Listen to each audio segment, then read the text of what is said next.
Bienvenue dans la salle du trône du grand roi assyrien Ashur-Nazir-Pal II.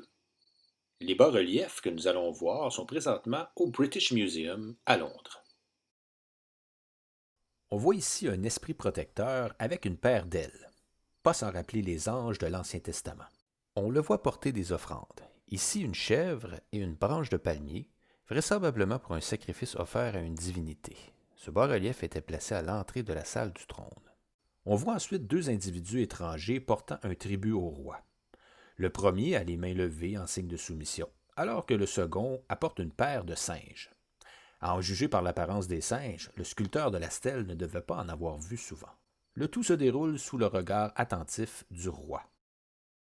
On voit ensuite le roi assis sur son trône. Il tient un verre de vin dans sa main droite, et un eunuque lui en offre un autre. Derrière lui, un esprit protecteur avec ses deux paires d'ailes et sa tiare à cornes, symbole de divinité. On poursuit notre route vers un autre bas-relief intéressant.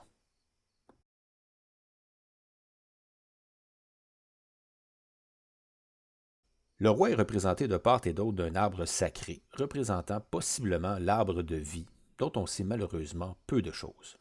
On pense évidemment à l'arbre du Jardin d'Éden. Le grand dieu Achour est représenté au-dessus de l'arbre. Le roi porte une robe rituelle et pose des gestes de vénération envers le dieu national des Assyriens. Des esprits divins protecteurs sont derrière le roi. Ces derniers ne sont pas sans rappeler les chérubins de la Bible qui gardent l'entrée du jardin après l'expulsion d'Adam et Ève. À noter qu'originalement, ce bas-relief était placé directement derrière le trône royal, ce qui en démontre l'importance. Le roi est une fois de plus flanqué d'esprits protecteurs, cette fois avec des têtes d'aigle. Ils portent tous deux une cocotte de pain et un seau d'eau, encore une image liée à un rituel de fertilité. Ces créatures sont souvent associées aux arbres sacrés. Si le mur de gauche est davantage associé au monde sacré, celui de droite est plutôt associé à l'aspect guerrier.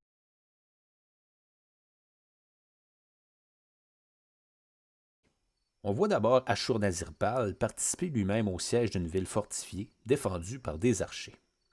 Les Assyriens ne sont pas en reste avec leurs propres archers, dont le roi protégé par des porte-boucliers et une machine de guerre. Une tour de bois sur roue munie d'un bélier créant une brèche dans la muraille de la ville. Les Assyriens avaient développé toute une série d'engins de guerre qui leur ont permis d'être militairement supérieurs à leurs adversaires pendant des siècles. L'image qu'on voit ici est statique, mais si on regarde de plus près, elle prend vie. Les ennemis des Assyriens prennent la fuite et tentent de rejoindre la ville fortifiée. À la nage. Les tuniques qu'ils portent suggèrent qu'ils ne sont pas de simples soldats, probablement des membres de l'élite. Le premier, en haut à droite, est criblé de flèches. Les deux autres paniquent et soufflent dans l'outre en peau d'animal qui leur sert en quelque sorte de flotteur. Les soldats assyriens ont une position stable, avec le genou posé sur le sol. Ce n'est qu'une question de temps pour leurs ennemis. On anticipe la suite. On poursuit notre visite jusqu'au prochain bas-relief qui illustre, en détail, la prise d'une ville.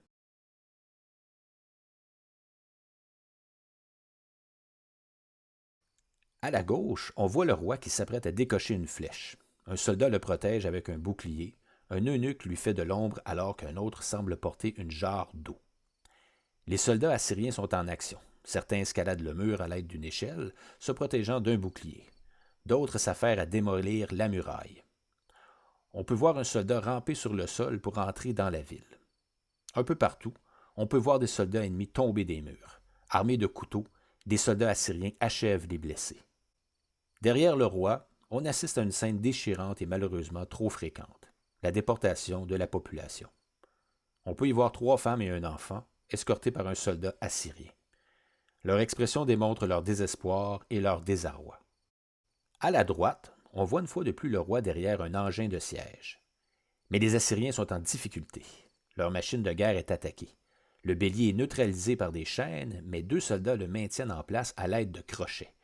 Des flèches enflammées sont décochées, mais des soldats puisent de l'eau pour éteindre le feu. Avant de sortir de la salle, se tient un homme avec une paire d'ailes, vraisemblablement un esprit protecteur, qui transporte un cerf et une branche d'arbre pour les offrir en sacrifice. On voit donc que dans la salle du trône se mêlent piété et exploits militaires.